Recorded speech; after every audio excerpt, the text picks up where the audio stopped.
what are some of the contributions you're making right now?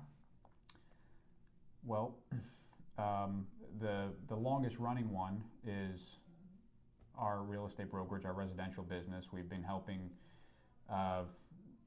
so many different kinds of clients make things happen. We started out specializing in pre-foreclosures and short sales. We helped a lot of people avoid foreclosure, and from there we built the divisions to start helping first-time home buyers, eventually investors.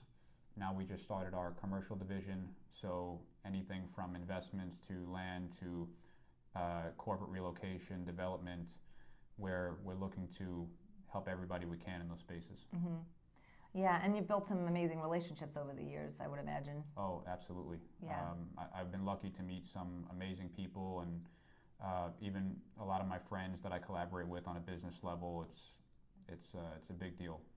Having strong relationships and continuing to build and nurture those relationships is very underrated. I agree. Yeah, I agree. And some of those relationships, I mean, I have had some people I've worked with I've been in the business 22 years. I just had lunch with a friend of mine, Henry. I've worked with him for almost 20 years. We worked together for 15 years or so. So, yeah. And the relationships, it's like, it's a partnership, and I'm sure in those relationships, people have come to you. There's that output, like what can you output? Being of service is a big way of how you can be an expanded person and have output. I'm sure they've come to you many times over the years, and not that you had anything to do with it, but they just trusted you. You became the trusted person. Yeah. Yeah. I mean, my philosophy is, if you're going to bring someone into your network, the purpose of the network is a big group of people that won't let each other lose. Yeah, I love that. So, if you think about how powerful that could be as you expand that network of trusted people, that's one of the most powerful forces on earth. Oh my gosh, A group of people that refuse to let each other lose is one of the most powerful forces on earth. Oh my God, I love that. And that's what your network should be. Yeah.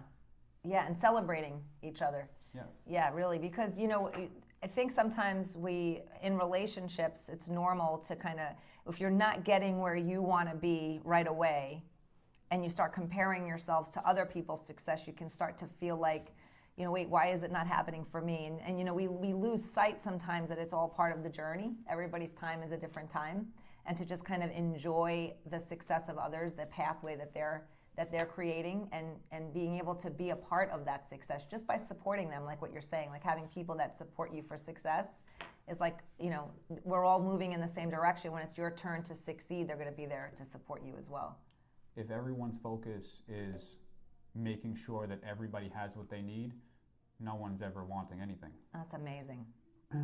Make sure you take care of your relationships as best you can, and in turn, it'll be happening for you too.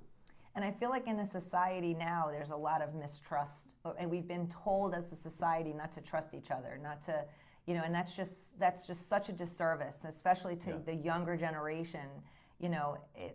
There's this stigma about trusting people, and I get it, because a lot of people are out there to drive their own success and kind of use people along the way, and that's okay.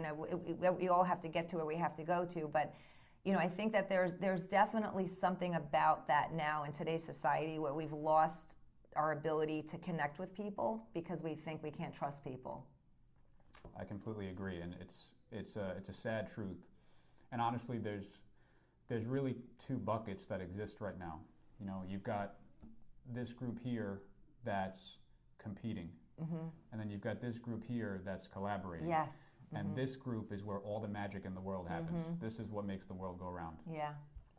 And it could be people that initially look like your competitor, but when you collaborate in that space, that's where the magic happens. So how do you go from the competer to the collaborator? What's the trick?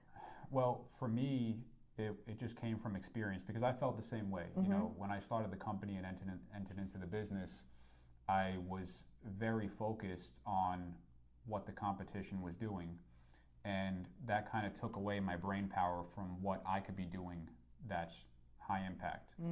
And as I began to focus more on this, I also, with that, started to think about, okay, how can I give this to someone else and help them?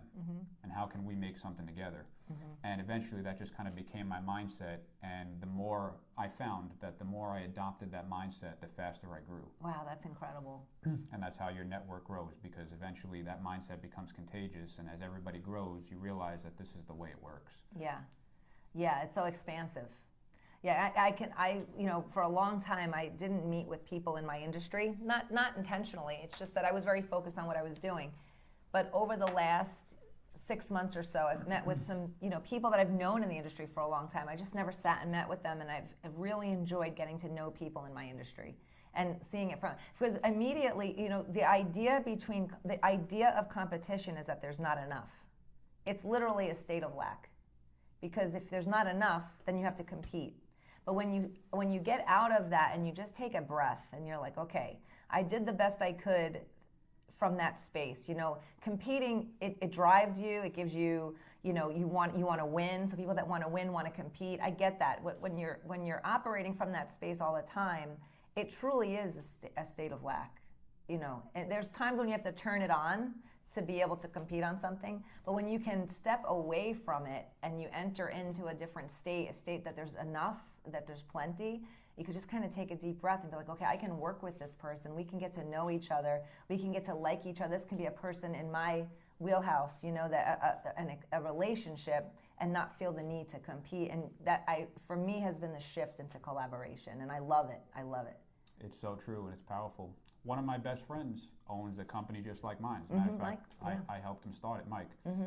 And we get asked all the time, what's it like to be competing with each other? And we're like, we're not. As a matter of fact, we get together every week and we share ideas. I love that.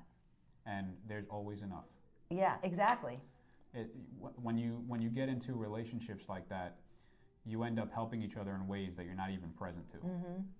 And it's powerful. And there's that force you were talking about. It just becomes a force. Yeah. Yeah, and you both thrive from it. 100%. Yeah. Yeah, I think competing is just really it's a very low energy state, because what happens is, the reason why it's low energy is because you run out of energy there. And when you collaborate and you get to know people and you contribute to people in a true way of generosity, you get energy. So you just thrive. You thrive. You can only compete for so long. You literally just run out of energy. It's true. And I don't remember who said it, but I heard someone say this and it stuck with me years ago. They're competing at the bottom and they're collaborating at the top. Yeah. And whatever your industry is, whatever your ideas are, whatever your specialty is, if you want to be at the top of that, you need to collaborate. Yeah.